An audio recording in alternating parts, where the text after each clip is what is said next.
Có bao giờ trải qua cảm giác lạc lối hoàn toàn giữa cơn sốt cao, nhìn thấy những điều kỳ lạ, hay đột ngột nhận nhầm người thân của mình? Đó không đơn thuần là mệt mỏi thể chất, đó là mê sảng, một phản ứng cấp tính, hỗn loạn của não bộ đối diện với sự thay đổi nhiệt độ cốt lõi bên trong cơ thể. Tại sao một cơ chế tự vệ như sốt lại có thể làm xáo trộn nghiêm trọng khả năng tư duy, nhận thức và sự tỉnh táo của chúng ta? Hôm nay, Kén tri thức sẽ đi sâu vào cơ chế sinh học, khám phá cách nhiệt độ cao làm tổn hại đến sự giao tiếp tế bào trong não bộ. Hãy cùng chúng tôi giải mã bí ẩn của cơn mê sảng do sốt và tìm hiểu cách xử lý đúng đắn để bảo vệ người thân của bạn. Trước hết, hãy hiểu rõ, mê sảng, delirium, không phải là bệnh tâm thần, mà là một hội chứng lâm sàng cấp tính, có thể đảo ngược. Mê sảng đặc trưng bởi sự khởi phát đột ngột, thường diễn ra chỉ trong vài giờ hoặc vài ngày, hoàn toàn trái ngược với những thay đổi diễn ra từ từ. Điều quan trọng, mê sảng rất khác so với sa sút trí tuệ, dementia, dù cả hai đều ảnh hưởng đến khả năng nhận thức. Hồi phục hoàn toàn nếu nguyên nhân được điều trị kịp thời.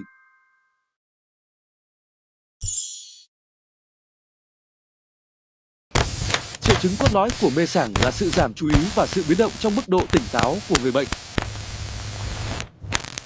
Có thể bồn chồn, lú lẫn một phút, rồi lại tỏ ra khá tỉnh táo vào phút tiếp theo. Việc tập trung vào một cuộc hội thoại là điều bất khả thi.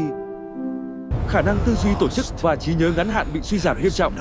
Môi trường xung quanh trở nên khó hiểu và đe dọa. Nhiều người còn trải qua ảo giác hoặc hoang tưởng, thường là thị giác, khiến họ nhìn thấy những hình ảnh không có thật, hoặc sợ hãi bị hại. Hội chứng mê sảng có thể được chia thành 3 loại dựa trên mức độ hoạt động tâm thần vận động của người bệnh. Loại 1, tăng động, hyperactive delirium. Bệnh nhân có biểu hiện bồn chồn, kích động, không hợp tác, thậm chí là hung hăng. Proactive delirium. Đây là loại khó nhận biết nhất, người bệnh trở nên lơ đãng, chậm chạp hay ngủ gà, dễ bị bỏ qua. Hỗn hợp, mixed delirium. Đây là loại phổ biến nhất, khi người bệnh luân phiên chuyển đổi giữa hai trạng thái tăng động và giảm động. Nhận biết đúng loại mê sảng là bước đầu tiên để giúp đỡ người bệnh. Việc này giúp đội ngũ y tế đưa ra biện pháp hỗ trợ phù hợp nhất. Nhưng chính xác thì, sốt cao làm xáo trộn bộ não của chúng ta bằng cách nào? Cùng đến với phần giải mã khoa học ngay sau đây. Mê sảng do sốt bắt đầu từ một cuộc chiến. Khi cơ thể chúng ta bị vi khuẩn, virus xâm nhập, hệ thống miễn dịch sẽ phát động phòng thủ. Các tế bào miễn dịch, như những người lính, giải phóng các chất truyền tin hóa học mạnh mẽ gọi là cytokine gây viêm. Cytokine đi theo dòng máu, vượt qua các rào cản và truyền thông điệp chiến đấu đến trung tâm điều khiển nhiệt độ của cơ thể, vùng dưới đồi. Vùng dưới đồi nhận được tín hiệu và cài đặt lại nhiệt độ cơ thể, như thể vặn nút điều chỉnh từ 37 độ C lên 40 độ C. Cơ thể phản ứng bằng cách co mạch máu và run rẩy để tăng nhiệt độ, tạo ra cơn sốt. Sốt là bạn, nhưng sốt quá cao là kẻ thù. Các cytokine gây viêm trở nên quá nhiều. Chúng bắt đầu làm tổn thương bức tường bảo vệ mong manh của não, hàng rào máu não, BBB. Sự tổn thương này khiến hàng rào bảo vệ bị rò rỉ, cho phép cytokine và các chất độc từ máu xâm nhập trực tiếp vào mô thần kinh trung ương. Khi ở bên trong, cytokine trực tiếp can thiệp vào quá trình truyền tín hiệu của các neuron, gây ra tình trạng viêm nhiễm thần kinh. Sự viêm nhiễm này phá vỡ sự cân bằng tinh tế của các chất dẫn truyền thần kinh, neurotransmitters như acetylcholine và dopamine. Acetylcholine chịu trách nhiệm cho trí nhớ và sự chú ý. Khi nó bị rối loạn, khả năng tập trung và nhận thức của người bệnh ngay lập tức bị suy giảm. Sốt cao gây ra sự co thắt của các mạch máu não nhỏ. Điều này làm giảm lưu lượng máu và oxy đến các vùng não chịu trách nhiệm cho tư duy bậc cao. Đặc biệt là vỏ não trước trán, prefrontal cortex, trung tâm của lý trí và khả năng điều hành. Khi thiếu oxy, vùng này bị tê liệt, dẫn đến hành vi vô tổ chức. Não bộ giống như một siêu máy tính rất nhạy cảm với nhiệt độ. Nhiệt độ quá cao có thể làm hỏng cấu trúc protein, khiến các tế bào não bị sốc nhiệt. Các protein cần thiết cho chức năng thần kinh bị biến tính, denaturation. Chúng mất đi cấu trúc 3 chiều, dẫn đến việc mất chức năng. Sốt còn có thể gây ra phù não nhẹ, làm tăng áp lực nội sọ. Đây là một yếu tố khác gây rối loạn hoạt động thần kinh. Cuối cùng, phản ứng viêm do sốt tạo ra một lượng lớn gốc tự do, free radicals, gây ra tình trạng stress oxy hóa cho tế bào não. Tình trạng stress oxy hóa này có thể dẫn đến tổn thương vĩnh viễn hoặc thậm chí là cái chết của các tế bào thần kinh nếu không được kiểm soát.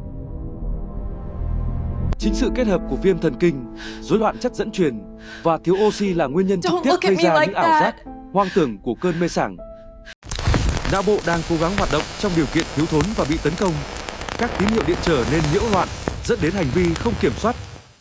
Tóm lại, nhiệt độ cơ thể càng tăng cao và kéo dài, mức độ rối loạn sinh hóa trong não càng nghiêm trọng và nguy cơ mê sảng càng lớn. Tuy nhiên, đây là một tin tốt, không giống như sa sút trí tuệ. Hầu hết mê sảng cấp tính do sốt là có thể hồi phục nếu nguyên nhân chính, cơn sốt, được kiểm soát nhanh chóng. Mục tiêu quan trọng nhất là bảo vệ các tế bào thần kinh khỏi nhiệt độ cao và tình trạng viêm nhiễm kéo dài, hay nói cách khác là hạ sốt. Vậy, khi đối diện với người thân đang trong cơn mê sảng do sốt cao, chúng ta cần phải làm gì một cách chính xác? Hãy cùng Kén tri thức đến với những biện pháp thực tế, an toàn và hiệu quả ngay bây giờ.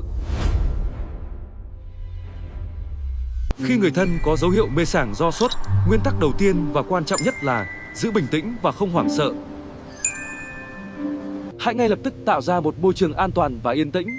Giảm ánh sáng chói, tắt tiếng ồn và loại bỏ các vật dụng có thể gây nguy hiểm. Việc ưu tiên hàng đầu là hạ sốt. Hãy sử dụng thuốc hạ sốt được bác sĩ khuyên dùng như paracetamol hoặc ibuprofen theo liều lượng chính xác. Kết hợp các biện pháp vật lý, lau người bằng nước ấm, đặc biệt ở các vùng như nách, bẹn và trán, để giúp cơ thể tản nhiệt. Đảm bảo người bệnh được bù đủ nước và điện giải, vì sốt cao dễ gây mất nước và làm trầm trọng thêm tình trạng rối loạn nhận thức. Khi giao tiếp, hãy nói bằng giọng điệu bình tĩnh, nhẹ nhàng, đưa ra các chỉ dẫn ngắn gọn, đơn giản và nhắc lại nếu cần thiết. Định hướng lại cho họ, nhắc nhở người bệnh về ngày, giờ, họ đang ở đâu và ai đang ở bên cạnh họ một cách thường xuyên. Sự hiện diện của một người thân quen thuộc có thể là một biện pháp hỗ trợ phi dược lý cực kỳ quan trọng, giúp họ cảm thấy an toàn.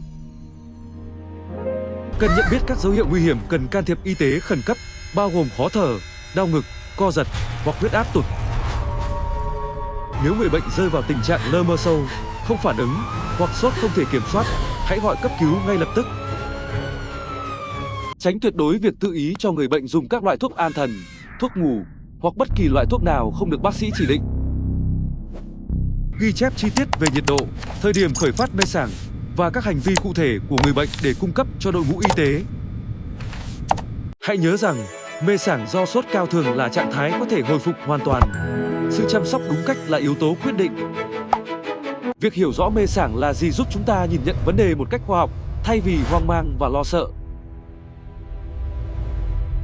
Thông điệp cốt lõi là hạ sốt nhanh chóng, cung cấp môi trường hỗ trợ và tìm kiếm sự giúp đỡ y tế chuyên nghiệp. Đã đến lúc kết thúc hành trình khám phá hôm nay.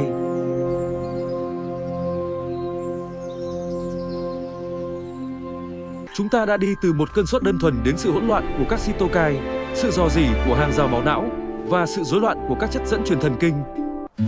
Mê sảng do sốt cao là một lời cảnh báo từ cơ thể, cho thấy cần phải hạ nhiệt độ cốt lõi và tìm kiếm nguyên nhân gây bệnh. 3 nguyên tắc vàng luôn cần nhớ: hạ sốt nhanh chóng, giữ an toàn môi trường và tham khảo ý kiến bác sĩ chuyên môn. Kén tri thức hy vọng tri thức này đã giúp bạn hóa giải được nỗi sợ hãi về cơn mê sảng. Nếu bạn thấy những kiến thức sinh học và đời sống này hữu ích, đừng ngần ngại đăng ký kênh và bật chuông thông báo nhé.